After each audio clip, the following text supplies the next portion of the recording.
अगर आप इस चैनल पे नए हैं तो इसको सब्सक्राइब कर लीजिए और बेल आइकन को प्रेस कीजिए ताकि हमारी नई आने वाली तमाम वीडियोस की नोटिफिकेशन आपको मिलते रहें और आप हम बिस्मिल्लाहिर्रहमानिर्रहीम। खातिन हज़रात, मैं हूँ अख्तर अब्बास और आप सबको मेरा सलाम पहुँचे।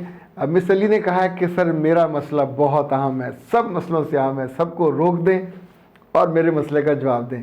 प्यारे बच्चों, अब सबके मसले बड़े अहम होते हैं। मैं इसलिए कोशिश करता हूँ कि बाज़ दफ़ा मैं तंग होता हूँ। अब देखें, इस तरह के रजिस्टर हमारे यहाँ भरते जा रहे हैं, इतना उनका ढेर नहीं ढेग लग गया है। ज़ाहिर आपके मसले आते हैं, पूरी टीम उसको लिखती है, फिर मुझ तक पहुँचते हैं। इनका मसला थोड़ा सा कंफ्यूज करने वाला है।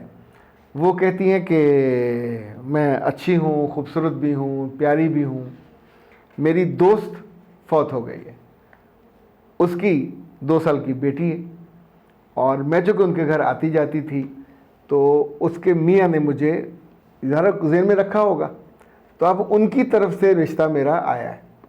मेरे घर वाले नहीं मान रहे, मेरा दिल चाहता है कि मैं मान जाऊं और मेरी शादी उससे हो जाए, तो मैं क्या करूं? अब चूंकि इनकी दोस्त वहां ब्याही हुई थी और ये करीब से जानती हूँ कि दोस्त आपस में तो ज़ाहिर है चुगलियाँ भी करती हैं, बातें भी करती हैं। उसने बताया होगा कि मेरा मियाँ कैसा है। अगर तो वो मिजाज का हीरा है, अच्छा है, तो 2 साल की बच्ची का मतलब ये है कि अभी ये इतनी छोटी है कि इसे इल्म भी नहीं होगा कि उसकी माँ बदल गई है। कुछ ही अरसे के बाद ये बिल्कुल मिक्स हो जाएगी। अच्छा, अगर आपके अंदर बच्चे की मोहब्बत का पोटेंशियल है और दूसरे ज़ाहिर आपकी दोस्त है, बाज़ बार सगी बहन का बच्चा भी होता है, उसको भी बच्चियाँ पाल लेती हैं, तो अगर तो आपके अंदर मोहब्बत का पोटेंशियल है दूसरे के बच्चे को पालने का, तो कर लीजिए, कोई हर्ज नहीं है। चूँकि लड़का देखा भाला है, ओके, लड़की को उसने निकाला नहीं है, लड़की पे जुल्म नहीं किया, लड़की अपनी जो वक्त पूरा करके अल्लाह के यहाँ चली गई है। सो मुझे लगता है कि ये रिश्ता, और दूसरा ये कि वो लड़का आपसे थोड़ा बड़ा भी है और समझदार भी है, स्टेबल है, अपना घर है, गाड़ी है, दे आर स्टेबल, तो आपको बहुत मुश्किल नहीं होगी। बस जाके 2 काम आपको करने होंगे और ये प्री मैरिज काउंसलिंग ज़रूर ले लीजिएगा, क्योंकि ऐसे हुए बाज़ दफ़ा ये भी होता है कि शादी की इब्तदाई रातें भी ख़राब हो जाती हैं। सुहाग रात वाले दिन वो बच्ची आके दरमियान में लेट जाती है और उस वक्त आप कुछ नहीं कर सकते। नहीं, आप मियाँ भी देख रहा होता कि ये क्या करती है, इसको करें हैंडल, किसको करें हैंडल, तो बाद में फिर आपको उसका भी इंतज़ाम करना पड़ता है कि 1-2 दिन वो किसी बहन के पास, किसी और के पास चली जाए रहे, ताकि आप दोनों आपस में एक दूसरे को जान सको। आखिरी बात, अगर आपने उसकी आया या दाया बन के जाना है तो मत जाइए। अगर बीवी बन के जाना है तो बीवी उस साहब की बनोगे और उसके बेटी को आप गोद ले लोगे। अपने बच्चे आपके हर सूरत में होने चाहिए, जितने ज़्यादा होंगे ये बच्ची उनके अंदर मिक्स हो जाएगी। सो ये जो मैंने लोगों के मामलात में, इस तरह की मामलात में देखा है, उसके नतीजे में मैंने आपको ये मशवरा दिया। आगे तेरे पागलच्छिए, पागलच्छिए से समझते हैं कि आगे आपकी किस्मत। अच्छा जी, लाहौर से एक बच्ची का रिश्ता आया है, बहुत समझदार बच्ची है, 28 साल की है और रायवेंड रोड पे एक अच्छी जगह पर रहती हैं। शादी ज़ाहिर करना चाहती हैं और एजुकेशन उनकी बीकॉम है और जॉब वो करती हैं। अच्छा जी, नेचर ऑफ जॉब ज़ाहिर है बिज़नेस करती हैं और इस्लाम रिलीजन है, सुन्नी हैं, जाट हैं और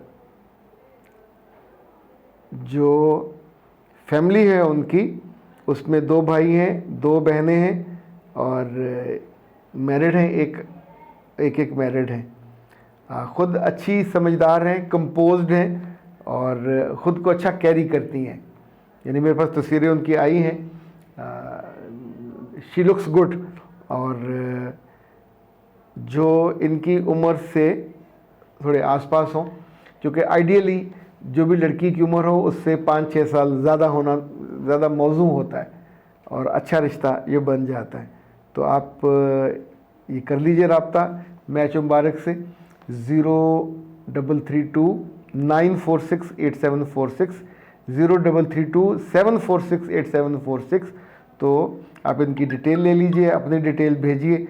मेरा अच्छा, इनका मैच मुबारक में जो नंबर है वो है 467, और मैच मुबारक से भी आप रब्ता कर सकते हैं। हमारा चूँकि जब रिश्ते हमारे पास आते हैं तो हम उनको अपने मैच मुबारक चैनल पे करते हैं। और ये जो हमारी मेंबरशिप है ये 4 माह के लिए होती है। कोशिश हम करते हैं कि इस बीच में 15-20 रिश्ते उनके पास चले जाएं और अच्छी तरीके से एक दूसरे को समझ लें, देख लें और फिर उनका रिश्ता मैच्योर हो जाए।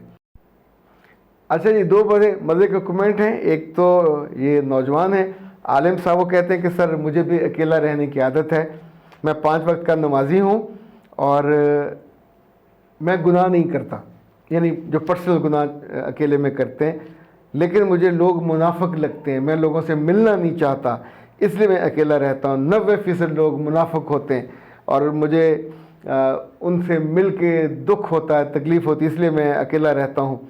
और अपने ख़ानदान के लोगों से, रिश्तेदारों से भी मुझे मिलने में कोई शौक़ नहीं है। आलम साहब ये देखें, बहुत ज़ालिमाना बात है। ये जो लफ्ज़ है मुनाफिक या मुनाफिकत, अल्लाह माफ़ करे, ये अल्लाह को बहुत सख्त नापसंद अल्फाज में से है, लफ्ज़ नहीं, जो लोग हैं।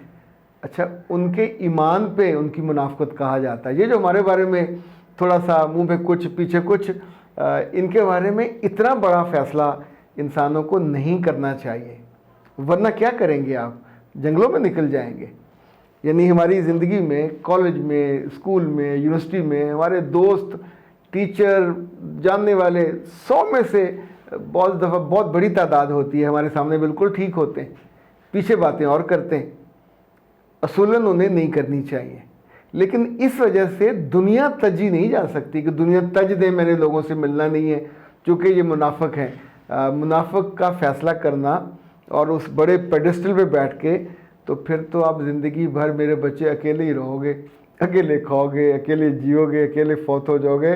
तो आप जैसे अकेले बंदे के तो ज़ाहिर है आखिरी रसूम में भी लोग नहीं आते, क्योंकि लोग उन्हीं के साथ जुड़ते हैं, उन्हीं को पसंद करते हैं। आज हमारे दोस्त हैं ज़फ़र शाह साहब, लंदन में पिछले 40 साल से, तो उनका मैसेज आया, उनके जो बड़े भाई थे मंजूर साहब, ये चिश्तिया में पाक पब्लिक जो हॉस्पिटल था डॉक्टर इस्माइल साहब का, उनके जो भतीजे थे तो वो फौत हुए, इन्ना लिल्लाहि व इन्ना इलैहि राजिऊन। तो उन्होंने बताया अपने भाई के बारे में, वो बहुत हंसमुख थे, हमने भी अपने बचपन में उनको देखा, और वेरी बड़े भाइयों की तरह, मुमकिन है घर में उनको डांटते हों, लेकिन बाहर उनका जो रवैया था वो बहुत उम्दा, लोगों से मिलना जुलना, उनके मसाइल में।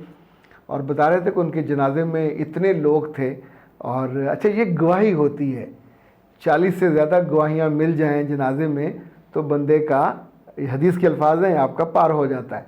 और जितने ज़्यादा लोग हों तो इसका मतलब होता है कि ये सब लोग आपकी शख्सियत या आपकी ज़िंदगी की खूबी या खूबसूरती की गवाही के लिए आएँ। हाथ उठा के भी दुआ करते हैं, जनाजे में भी दुआ करते हैं। अच्छा, जो बंदा अकेला रहा हो सारी उम्र, किसी से ना मेल ना मुलाकात, तो वहाँ तो कोई बंदा पहचानता भी नहीं है कि किसका बेटा है किसका पोता है। तो इसलिए मैं तो इस हक़ में बिल्कुल नहीं हूँ कि आप इस दलील पे कि ख़ानदान के लोग मुनाफिक या मुनाफिकत करते हैं या डबल वो फेस वाले हैं, कोई मसला नहीं, ज़िंदगी में ये चलता है, बर्दाश्त करना चाहिए और ख़ुद वैसा नहीं करना चाहिए। अख्तर अब्बास को दीजिए इजाज़त। अस्सलाम वालेकुम।